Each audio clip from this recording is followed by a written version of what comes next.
Yay! I Hi. Yes.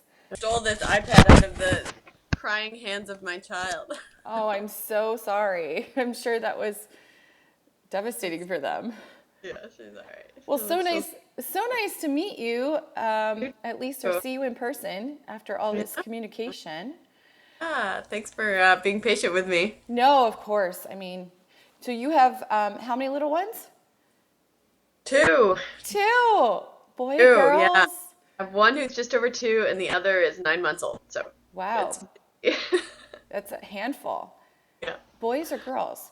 two little girls. Oh, little girls. Well, part of the reason we started talking is I saw your podcast with Soloish, Hmm. and you talked really openly about your egg freezing experience. Yeah. Can you share a little bit how egg freezing became part of your life? Sure. So I always knew I wanted to have kids, right? Like I was the girl who was babysitting from the time I was, 10 and 11 and 12 and, spending too many of my Saturday nights during high school, babysitting other people's kids, and it was just always really clear to me that that was, a major thing that I wanted in my life. And I went through a breakup when I was 30. And, that I think was sort of this like critical age where I just thought, oh crap, like what is going to happen now? And I talk about all this in a book that I wrote called The Real Thing, which is, I think, sort of where the conversation started with Soloish. So when I went through this breakup, on the same day, I also got a job as a wedding reporter, which was sort of crazy and Ironic. ironic. Really nutso. Um, but very soon after that breakup, I started having um, panic attacks, I would say. Really Like like true panic attacks? I don't know if they were true panic. I don't know what I don't know what the clinical definition is, but I was waking up in the middle of the night in cold sweats, you know, just really scared for myself, and scared that this thing that I knew I wanted so much in my life um, might not happen, and it felt a little bit out of my control in the sense that most things you want in life you can work really hard for and achieve, right? Like if I wanted to run a marathon, which I've never done, I probably could do it, right? If I trained and I worked hard, right? If I wanted to get into college, you study for the SATs, you work hard, and you get into college. Well, this whole idea of like, can you find the right person and the spouse just by sort of working hard and making things happen, I began to understand that it wasn't sort of entirely in my control. Now, I have since sort of had revised my thoughts on that because I think things are more in control than we sort of tend to think. I think that we can do things to put ourselves in the position to succeed at love. But at that moment, I felt like, gosh, like, what if it doesn't matter how hard I work at this? It might not work out. And so that was the position that I was in, and those were the thoughts that I was having. And I was freaked. I was just totally panicked about it. And so I had to kind of start to think about, okay, like what can I do to give myself back some control and to quell the panic, right? Because I also knew that as I was going back into the dating world, the scent of fear and of, looming desperation was probably not going to be the best A perfume. very attractive quality. Right, right. I think Um, as women, we have all been there with a breakup and feeling that sense of starting over. Yeah. And even I just think as you're dating in your 30s and you're sort of getting closer to that point of like, gosh, they're not kidding when they talk about, there being a clock to this thing. Like that, frankly, is science. And it feels so theoretical for so long in a woman's life. And then all of a sudden, it feels real, you know? And so I had to sort of figure out, okay, what can I do to like get rid of the panic? And the thing that I came to was I can freeze my eggs. And at the time, How, I didn't how did you any. learn about it? Um, Like, what year was this? Oh, good question. 2010. Okay. Okay, so, um, is that right? Yeah, that's probably right. I didn't know anybody who had done it, but I think I had, it was really new, but there had been a couple of stories written about the technology coming about. There was just one shop in Washington, D.C. that was doing it, um, and it was and is really expensive. But it seemed like the technology was there and it worked, and I couldn't think of a reason not to do it because what it did for me was made me think, okay, like who cares if I don't find the right guy? Not who cares. Like I still wanted that. I still wanted children to be in the context of a partnership, but I also knew that if I never found the right one, I still wanted kids, right? I still wanted that part of my life. And so this felt to me like the one thing I could do to make sure that I was buying myself a little time and that I was giving myself a chance to, if this whole romance, partnership, marriage thing doesn't happen for me, I still can have a chance at a family Or life being a mom. and being a mom. That's right. And Did you come so from a big family? Um, so I'm one of three kids. My mom's one of seven. My dad's one of eight. And so, Oh, I have a family just the same. yeah, I'm yeah, I'm the oldest of four, but both of my parents have 9 or 10 siblings. okay, yeah.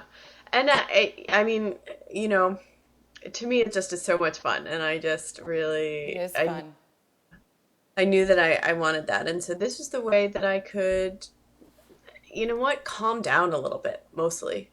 Um, So tell us what happened, because you have a really happy ending. Oh, okay. So anyway, I did freeze my eggs.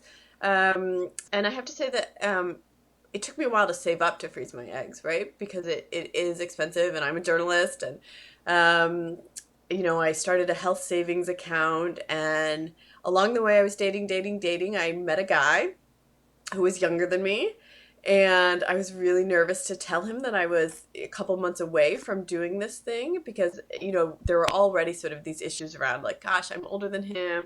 I probably want to move faster in our relationship than he would. Is it going to freak him out? It's like a tricky thing to tell your future, like a guy that you're dating that you're Or going any to significant other. that you're going to put your future kids on ice, right? Like, what a crazy conversation. And even back then, especially, I think a little more than today because it was so unheard of.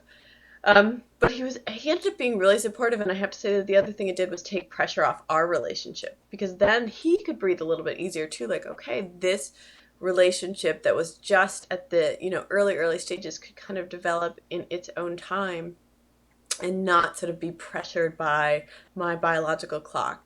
And so How he did you was. tell him? I mean, Like I over think. dinner or Oh gosh, I don't have an exact memory of that. But no, I'm sure we're hanging out, probably going for a walk or something. Um, and I just told him, and I think it took him like a minute to process, but then once he does, he was like, and he's like, "Do you think I should freeze my sperm?" that's so cute. I think it'd be all right. He's 28 at the time. I was like, I think you're okay. Um, so anyway, so yeah, I did it, and listen, as anybody who's gone through it can tell you, like the process is strange. It is an odd thing to go to these clinics and be monitored and look at the ultrasound and see your, little follicles developing, and then to go under on the day of extraction and um, wake up and feel like, okay, how many do we have? And now my 13 little eggsicles are sitting in a storage unit in a suburb of Washington, and I sort of wave to them as I drive by occasionally on the highway, um, and so that guy that I was dating and I ended up getting married, and um, it turned out that infertility was not my issue. Um, we had one child very quickly, and then another one who was a surprise very quickly thereafter. A wonderful surprise, and so I don't know if I don't know what will happen to the eggs at this point, and it's something we kind of talk about. And I'm now 37, and we would like to have more kids, and so there's a possibility that down the road we would end up using them, or not, and in which case I think it'll be interesting to sort of figure out how we can make sure that those eggs are of use Like in some clinical research and something. yeah. The issue of donation is a little tricky. For me, I'm like, oh, here, take them. Like, I make cute babies. Just go make them. My husband's a little like, wait, those would be our kids' like half siblings. That's a little weird. Right. Let's offer them up to every stranger you meet. Yeah. Um, so, we'll see. But I have to tell you, I'm so glad I did it. My friends were not universally supportive, to be honest with you. A lot of Your them thought girlfriends or guy friends? girlfriends in particular. I had a couple of married friends who were pretty supportive. Most of my single friends were pretty freaked out about it because I think it spoke to something about all of us and what was happening with all of us. Or made And them feel like they had to then face those issues themselves? exactly, yeah. Um, um, but my married friends were supportive, and it once I did it, I did calm down. I did sort of breathe a little bit easier. And even frankly, before I did it, once I like started the savings plan to know that I was going to do it, right? Once I put those wheels in motion, like everything calmed down for me. I just was able to be a little less panicked, and I think that was crucial in my life for my sanity, and certainly sort of in my dating life, to not be sort of out there with this sense of like hyperventilating. Now, did you talk about the egg freezing in your book? The real Yeah. thing, right? That's what it's called? Yep. It's called The Real Thing: Lessons on Love and Life from a Wedding Reporter's Notebook. And yeah, that's the first place I ever talked about it. I had never written about it before. I always talked about it pretty openly, because I didn't see any reason not to. My family was very supportive of it, but it just sort of at the time wasn't something that I don't know. There That you was still broadcasted stigma. necessarily? Yeah, Yeah. exactly. Um, but yeah, I wrote about it in the book, the book is like it's a compilation of essays about sort of all the lessons I learned interviewing hundreds of couples over this 5-year period of being a wedding reporter. So it's a really fun book. But that's one of the lessons that I learned is that people have to do anything they can, and there's a number of different things that they can do to quell that panic. So I met some women who had been waiting to like make a move across country until they found the right one. And then they just made the move, right? Or women who'd been waiting to like buy property or have a kid on their own, thinking, okay, once I find the right guy, then I'll do these things. But once they sort of did it, it was so frequently I heard that story of then things started to come for them. That's really great. Yeah, Yeah, I've heard similar stories, so I can totally relate. yeah. Well, what would be your biggest piece of advice that you would give any woman that's feeling this biological clock? Um, that is my advice to do whatever it is that you need to do um, to sort of calm down. And maybe that's seeing a therapist. Maybe it's developing a meditation practice. Maybe it's freezing your eggs. Maybe it's finding a new hobby. Maybe it's adopting. I don't know what it is, but sort of not feeling like your life has to be on hold in any way. I would just say live the life that you want to live right now, because it's only going to make you more attractive to anyone coming down the pike. Oh, that's great advice. Well, you're so inspirational. Thanks for sharing your story and being open. I really appreciate that you're doing this, and I think it's such good work. And thank you for being willing to sort of spread the word. Yeah, well, we wouldn't have anything to spread if women weren't willing to talk, so I really appreciate your time today. Yeah, thank you. All right. Well, hopefully we'll be in touch again soon and look forward to anything else that you're doing. You have anything coming up? No, I'm just still, out there with the book, and I'm back at the Post writing. So you can check out my website, ellen-mccarthy.com, and sign up for a newsletter. It's all about sort of, having success in relationships. Great. Awesome. Thanks so much. Bye. Take care.